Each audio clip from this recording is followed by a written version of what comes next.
हमारी धरती जैसे ही दिखने वाले 7 प्लैनेट्स ट्रापिस्ट-1 के बाद अब एक और ऐसे प्लैनेट की खोज हुई है जिसका आकार धरती जैसा ही है और ये हमसे ज्यादा दूर भी नहीं है।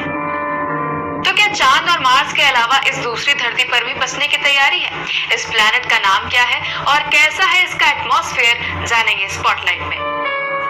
इस नई धरती का नाम स्पेक्युलस 3b है। ये हमारी धरती से करीब 55 लाइट ईयर्स दूर है, जिसे कॉस्मिक स्केल पर काफी नजदीक माना जाता है। ये एक एक्सोप्लैनेट है, यानी हमारे सोलर सिस्टम के बाहर का ग्रह, और इसका साइज काफी हद तक धरती जैसा ही है। जैसे धरती सूरज के चक्कर लगाती है, वैसे ही हर प्लैनेट किसी न किसी स्टार का चक्कर लगाता है। स्पेक्युलस 3b भी। साइंटिस्ट के मुताबिक स्पेक्युलस 3b जिस स्टार का चक्कर लगाता है वो उससे काफी नजदीक है। यही वजह है कि जहाँ धरती सूरज का चक्कर लगाने में 1 साल यानी 365 या 366 दिन लगाती है, वहीं स्पेक्युलस 3b अपने स्टार का चक्कर लगाने में मात्र 17 घंटे लगाता है। यानी स्पेक्युलस 3b का 1 साल सिर्फ 17 घंटे का है। इस नई धरती का अपने स्टार से इतना नजदीक होना साइंटिस्ट्स के लिए चिंता का विषय है, लेकिन ऐसा क्यों? दरअसल इस नजदीकी के कारण प्लैनेट का एक साइड हमेशा उसके स्टार की तरफ होता है, जिस वजह से यहाँ हमेशा उजाला रहता है। इसे डे साइड कहते हैं। वहीं स्टार का दूसरा साइड हमेशा अंधेरे की चपेट में रहता है,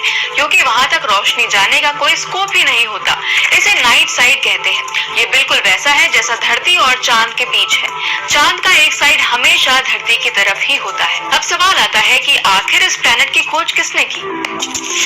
search for planets eclipsing ultra cool stars यानी स्पेक्युलस यूनिवर्सिटी ऑफ लीच का वो प्रोजेक्ट है जिसमें अल्ट्रा कूल स्टार्स के चक्कर काटने वाले ऐसे प्लैनेट्स की खोज की जा रही है जहां इंसानों को बसाया जा सके। अल्ट्रा कूल स्टार्स छोटे और सूरज के मुकाबले काफी ठंडे होते हैं। रात के अंधेरे में टिमटिमाते तारों में इन्हें ढूंढ पाना मुश्किल है, क्योंकि इनकी चमक काफी कम होती है। इसीलिए इस प्रोजेक्ट के तहत रोबोटिक टेलीस्कोप्स की मदद से खासकर ऐसे ही स्टार्स और उनके प्लैनेट्स की स्टडी की जा रही है।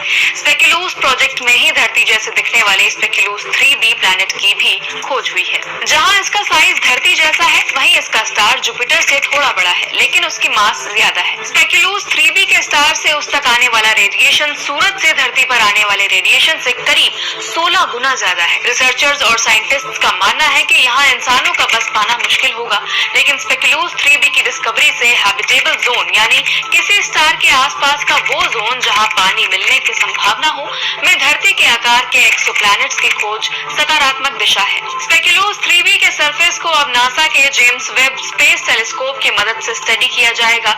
ये इस तरह का पहला एक्सपेरिमेंट होने वाला है। आज स्पॉटलाइट में इतना ही। ऐसे और वीडियोस के लिए देख सकते